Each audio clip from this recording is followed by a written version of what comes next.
I'm Mike Ryan and welcome to BNAP Today, Monday, August 12, 2020. Coming up, US President Donald Trump surprised with Joe Biden. Also, the black soldier fly munching to remove waste. And what is Pakistan doing right in their fight against COVID-19? But first, the headlines.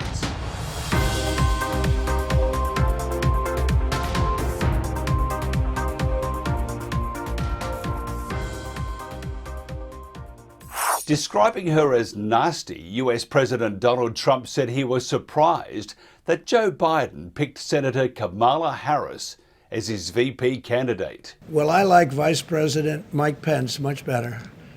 He is solid as a rock. He's been a fantastic vice president. He's done everything you can do. He's respected by every religious group, whether it's evangelical, whether it's any other group, they respect Mike Pence. He's been a great vice president, and I will take him over Kamala and the horrible way she, again, treated Justice Kavanaugh. That was a horrible event. I thought it was terrible for her. I thought it was terrible for our nation. I thought she was the meanest, the most horrible, most disrespectful of anybody in the U.S. Senate. She's also known, from what I understand, as being just about the most liberal person in the U.S. Senate. And I would have thought that Biden would have tried to stay away from that a little bit, because with what they're doing with open borders and sanctuary cities, where they're trying to protect sanctuary cities, which is also protecting large number of criminals, with all of the things that they're doing, Second Amendment, they want to take away your Second Amendment or modify it to a point where it's essentially no longer the Second Amendment.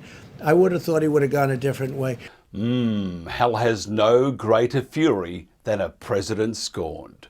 After this break, Pakistan seems to be winning the war against COVID-19.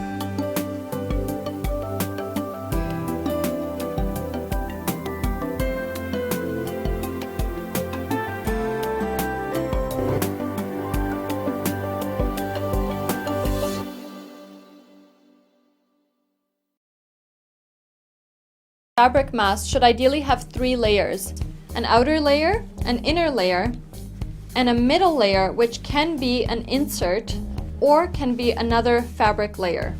The inner layer, which comes in direct contact with your face, should be a hydrophilic material, meaning it will easily absorb droplets from your exhaled breath. An example of this material is a cotton. It is important to select a light color such as white, which can help determine when it is soiled or wet.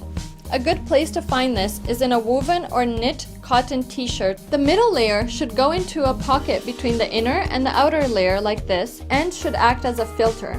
This should ideally be a strip of polypropylene fabric, which is a spun-bound, non-woven fabric material. The outermost layer should be a hydrophobic material. This means that the fabric will repel droplets and moisture. This can be made of a synthetic material such as a polyester or a polyester and cotton blend.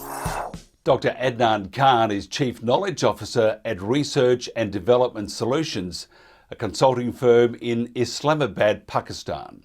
Dr. Khan is an infectious diseases physician with training in research methods and has worked extensively with governments, NGOs and international development organisations in several countries in the fields of public health policy, program design and evaluation and research. Dr. Khan, thank you for joining us. Thank you. Thank you for having me. Pakistan recently recorded a large drop in infections. Can you bring us up to date on the situation today compared maybe to a few months ago, and what are the main trends? So, the trend, as you well know, it started hitting us in earnest somewhere around last half of March. And then we peaked about a month later or so, hitting about 5,000 or so new cases, a little more than 5,000 or so new cases a day. Yesterday, we were down to 539. That's been a fairly steady trend. So we seem to be coming down rather well. A lot of it has been, there's a lot of speculation about why that's happening. And I guess it's many reasons, but some things were done well. Some things, of course, could have been done a little better. And I guess we'll be talking a bit more about those. But largely, the trends have been positive. There's been some speculation about false numbers. I suspect that's probably not true. From all I'm seeing, and we're looking at a whole number of sources of information, just not testing numbers. It all seems consistent. I mean, the numbers are really going down. Tell us of the main strategies Pakistan is using to manage the virus and what changes, including the greater involvement of the military, have occurred. So, I mean, the largest strategy was to actually very quickly, in March, they constituted this central committee, which brought in a various number of sources of the response. So there were people who were testing on the ground, people who were going out and finding cases. There were people who were receiving information from hospitals. But the backbone of it all was a data compilation unit put together by an initiative by the government at the time called the Digital Pakistan Foundation. And they brought it all together. You can see that on the website that's out there called covid.gov.pk. They update it every day and has a number of graphs that are based on data. Well, on the back end of it, there were initially data coming in from about 450 to 500 hospitals and laboratories, the big ones. But now that's actually gone up, I understand, to something like 5,000 hospitals or so. So data are coming in. There were measures actually taken to encourage people, not force people to share their data. So that went rather well. People did and have been sharing their data. So that went well. Then the situation is discussed daily in the Prime Minister's office. It's presided over by the Senior Minister of Planning, and is also attended by as the advisor for COVID to the Prime Minister. And these are smart people. Then the military, of course, sat in, and they were doing a lot of the implementation, the lockdowns and stuff that did happen.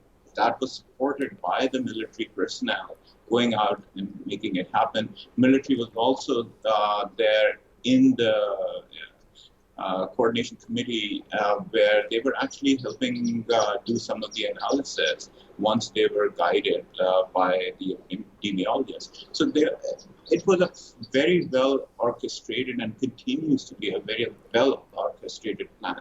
The initial glitches that came was, as you know, Pakistan is actually not a top-down country.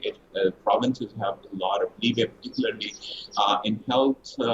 They can do what they want. It took some doing to bring them all to the table, but that happened fairly quickly once everybody saw that it's to their benefit to share their data, because the feedback coming back from the center was actually rather high quality, and once they followed, they saw good results. So the provinces, particularly Sindh, came along on board very quickly. So did Punjab and then Balochistan and then Khyber Pakhtunkhwa, the KP province. The good part about having the diversity of responses from province was there were some ideas that were happening, and you could actually see the different effects. So, for example, Punjab initially wanted to have a very stringent lockdown and testing strategy. And they were warned that if they go this hard, people will shy away. And they saw that effect. And because the data were available in real time, they could actually see the adverse effects of their stringency within 2 to 3 days. And they backed off. That was pretty commendable that they could actually learn that quickly and respond. Over time, some of the things that have been improving is because they can actually geolocate cases, they were able to actually identify sectors within cities where large numbers of infections had popped up, and were able to clamp down, and that's what they call their smart lockdown. It wasn't citywide, it was sector, sometimes a few streets, sometimes a little larger than a few streets wide. That was done well, and the lockdown parts were what the army supported. Interesting, one of your neighbours, India, they've had a terrible, we would say, trot over the last week, 2 weeks. Numbers have been increasing. Is there a problem, do you think, the lack of being able to track and trace just the general population? Yes and no. So I think one of the big things, and that stands us apart from India, is much larger. I mean, they're about 10 times, 5 times as big as we are. They do have quite a few more population centers than we do. And we're really talking, this is an infectious disease that goes from person to person. It's expected to be more prevalent in large cities where people are densely populated close to each other. India has 5 cities that are bigger than, 4 or 5 cities that are bigger than Karachi itself, which is our largest city of over 20 million people. And then there's urban dense areas in India, such as in Mumbai and in Kolkata, that have population densities of over 1 million people per kilometer. That's a lot of people together. So if you get an infection in there, in one apartment building, I mean, as they saw, particularly in Mumbai, the entire building came down very quickly with the infection. We don't have, even our densest population centers in Karachi are not as high as that. I mean, you're talking 2-3 story buildings at most. There's just not the kind of density that India has. So that probably contributed. And the testing part, I mean, I don't know about India per se, how they were doing or not doing, but in Pakistan, the thing was that a lot of testing was coming from people who had come forth to be tested because they had felt sick. Some of their contacts were traced. I think at some point we were thinking about 20% of all contacts were traced. But our tests were among the contacts. So testing was mainly done for patients, but seems to have sufficed because if large number of patients were coming in, that was considered a marker for a large group of infections in an area, and that area was important. Australia's had problems, Australia, US, many Western countries, in fact, have had problems with tracking and tracing. They've not relied on surveillance tools like some successful Asian countries. What's the situation throughout Pakistan? Something in between, I think. So we've not certainly been like China has been able to do, and maybe Taiwan and Singapore. But a lot of our tracking and testing has been voluntary. What has helped is there's a very good infrastructure of doing just that because of polio. So there's an infrastructure of personnel who have the ability to locate households and so on and so forth, and find cases in communities and do it very, very rapidly within a day or two. And then a system that can collate all of that information, bring it into a centralized database and put it on a geographic map. So all of that has happened. Now, how well, I suspect it's worked better than it has not. And there's obviously been gaps people will identify to you if you talk to various public health specialists. But for large part, they've been able to do the bulk of the work that needed to be done. What's the biggest challenge in managing the virus in Pakistan? I mean, one of the big gaps that we felt has been communication. So people have been getting mixed messages, both from the federal and provincial governments. I mean, sometimes you say it's not a big deal to start with. We don't want to do lockdowns, which is justified, but you can't, there's a way of communicating that. You can't just say, we're not going to do lockdown because it stops economic activity. Of course, that's true, but there's something more to be said about, if the infection goes as it has in parts of Europe and now it's happening in the US. I mean, there's a problem with that. People need to be brought into confidence. They need to be told it's a problem. It's a big problem. But we can control it, and this is how we go about doing it.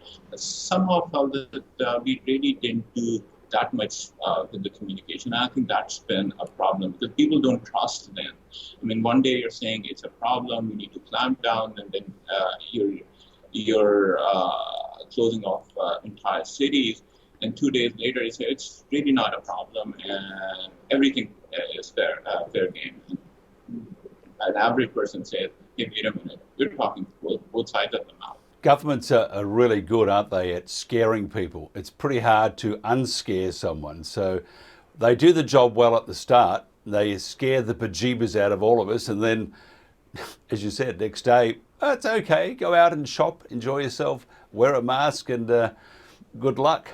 So they're very good at scaring people. Look, the economic restrictions are in place, including border controls. What are they?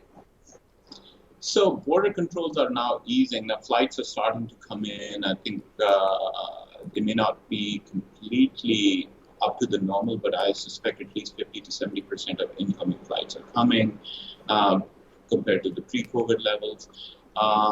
Economic restrictions really aren't there anymore. As of yesterday, we pretty much lifted off virtually every restriction. Restaurants are open, malls and shops have been opened completely.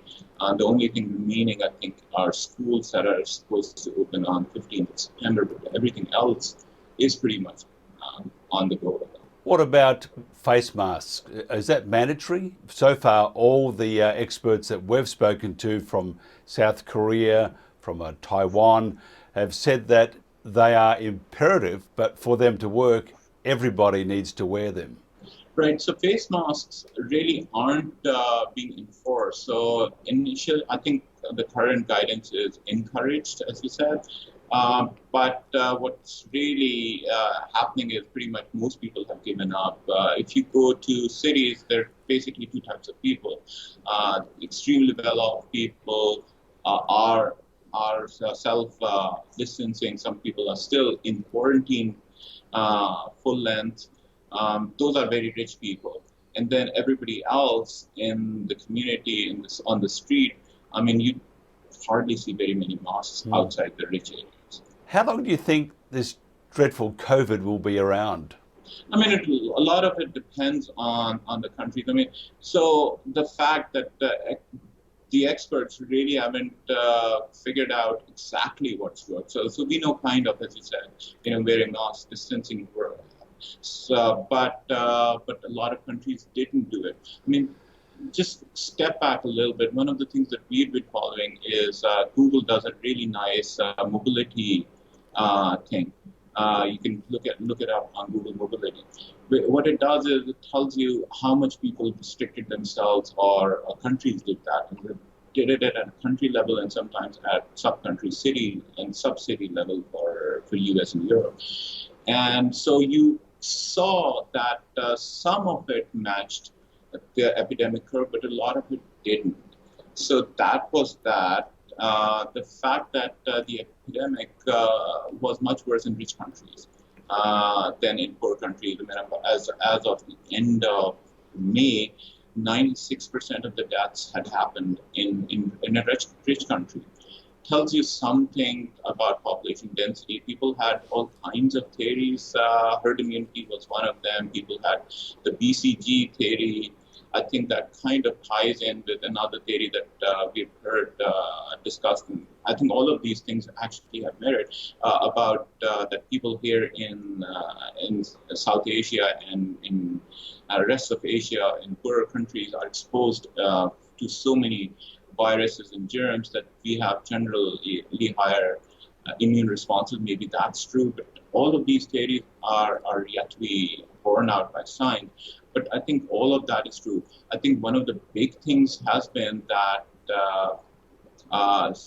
rich countries have denser networks of people, and networks have been a big reason why there's been such a difference between rich and poor countries. I mean,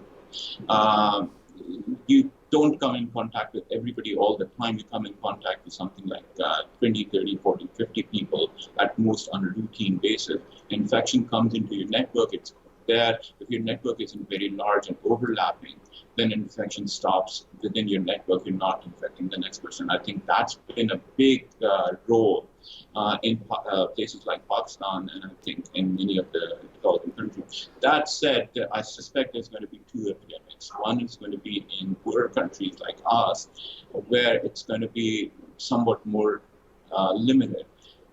There's going to be a bigger epidemic in richer countries, and particularly countries like the US, which seems to sometimes not follow even the basically available information, as we're seeing right now, the rising cases in the face of people saying, hey, wait a minute, we don't really want to do the distancing and the masks and stuff.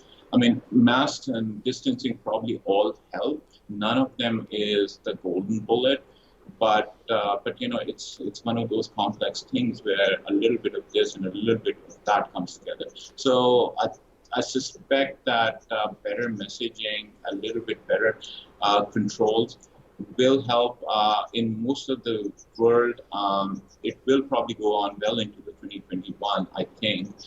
Beyond that, I mean, it's hard to imagine why an epidemic would sustain that long unless it becomes a new infection. The virus mutates into a new infection like it does with influenza and comes back with a new cycle. Right now, I don't think we know enough to say that will or will not happen. My guess is probably not. But yeah, I mean, we're in for 21 at least. Interesting times, frightening on one hand, and on the other hand, a lot of hope, because we are how we're adjusting. And one scientist said we're learning to take a look at humanity and just look at ourselves. So I suppose another scientist said, out of every calamity comes opportunity. So we're all hoping and praying. Dr. Adnan Khan, thank you very much for your time today. My pleasure, and thank you for having me here. Just around the corner, the organic food waste sector is buzzing.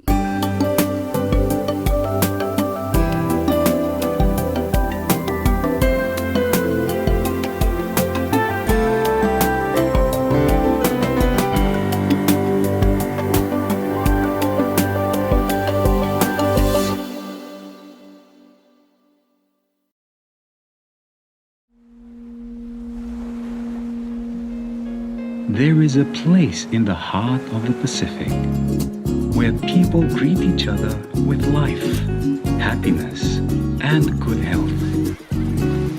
Where Mula is more than just hello, but a feeling buried in the soul of every Fijian. To care for our family and neighbors, find humor where there is little, and hope in uncertain times. Mula is in our DNA. We love to share it with you, and it is yours to share too. For now, we must be apart, but when you're ready, we'll be here, just like always, waiting to share our home with you again.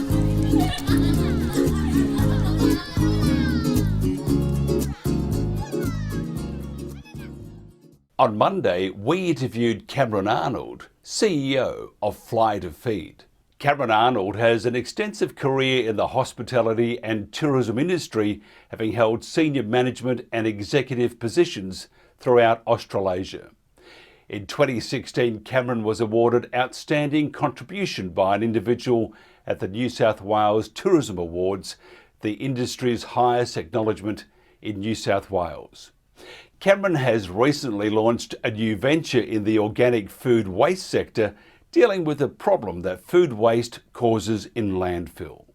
Fly to Feed offers many businesses an effective, low-cost solution to food waste management problems.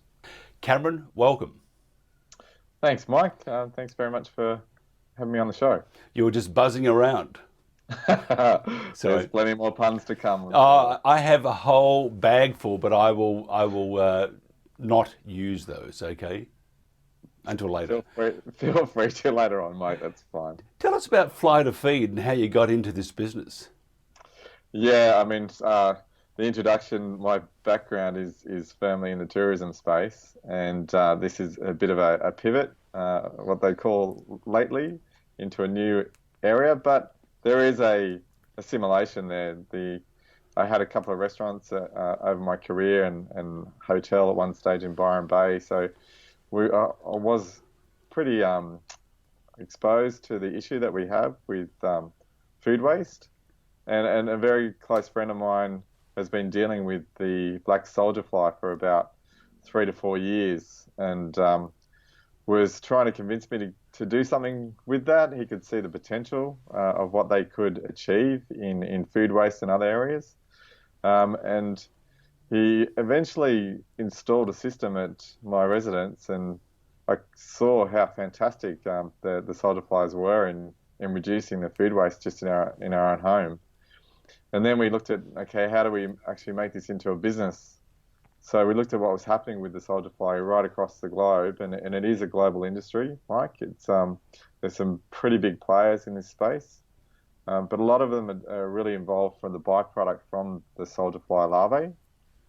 We don't have $50 million capital to invest in to compete in that space, but we felt there was a real potential to set up a business dealing with the food waste on site and taking it out of landfill. So after about 12 months of working through the various business models and looking at supply chains and products and equipment, we launched about 3 weeks ago. The insects are the most important element. So how do you secure sufficient supply? Yeah, great question. And really that was one of the things that was the biggest hurdle in getting the business off the ground. But I've just finished a contract working at Southern Cross University and working with some researchers in this space. We got introduced to a gentleman local to the Northern Rivers who actually has a factory and has been working with the soldier flies and harvesting them for a number of years, and he's operated now for 12 months, so he's proved to himself that he can supply the larvae consistently for year-round. So now that we have the access to the supply of the larvae, we're ready to go. What about, I have to ask you, smell? Any smell involved? Mike, there can be, and we have gone through various research and doing it on our own, in our own properties to ensure that we deal with little issues like that. But to be really honest, it's very rare. The fact that the larvae reduce the organic waste so quickly, the food doesn't get time to spoil, and therefore we don't get the problem with the smell. But if there is, we actually have found a bioorganic spray that's commonly used in composting toilets to deal with smell. So we've got access to that. Is this a bit like a worm farm on steroids? Spot on. That's exactly how with wings, worms with wings. That's exactly how I've been promoting it. I think people understand the composting arena and systems, and you're spot on. The larvae are, they work 10 times faster or 12 times faster than a worm does, and it actually can handle meats and other elements that worms can't handle in a normal composting system. And they also deal with contamination in the system by just working around it. It doesn't impact on the system, where a traditional worm compost does have those problems. What about the service? How does it work, for example, for a restaurant? Yeah, so for a restaurant, cafe, hotel, what we do is we assess how much waste they're actually dealing with. And then we have a different size infrastructure or bin systems that we'll be providing depending on the amount of waste. We seed the bin system, so seeding it with a 7 to 10 day old larvae, and we'll do that a couple of times. So there's a natural cycle that the larvae will regenerate itself and continue to chow down on the food waste.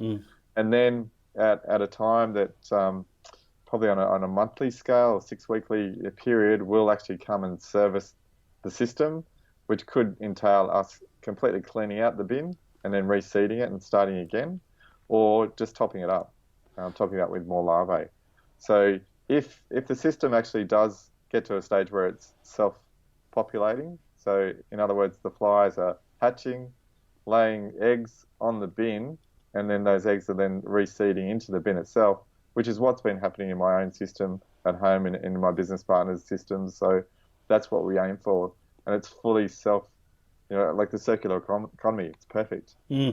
Tell us about the potential savings for a large business dealing with a high volume of food waste. Yeah, Mike, that's the first thing we're going to do having launched is really delve deep in what savings there are for businesses, because each business is different. The cost in collection of the food waste does vary. Some restaurants will put their food waste in general waste, and that goes into a large collection facility. We're doing a trial basis at a very well-known local restaurant in the Northern Rivers to fully establish what savings they can attribute to our system. But, from the likes of council having to pick up the food waste, that's an area we're really gunning to get into in the residential side of things, to see exactly what savings councils can actually get from collection. What about international wise? Is there an international market? Yeah, I believe there is. From what we've researched, we're really the only business that's working in this side of the black soldier fly and using it specifically for food waste on site. And we know in the States there's a couple of states like Vermont have actually banned the collection of or putting food waste into your residential bins. You have to deal with it yourself, be that composting or taken to a transfer station. So we believe, our solution can really solve a lot of those problems that they have in the States and probably in many other areas around the world. It's amazing. I can just think probably 10 years ago when we'd throw just about anything except for the kitchen sink and your mother-in-law into the actual bin. Nowadays, it's so governed, or they try to govern it and make sure that we're all doing the right thing.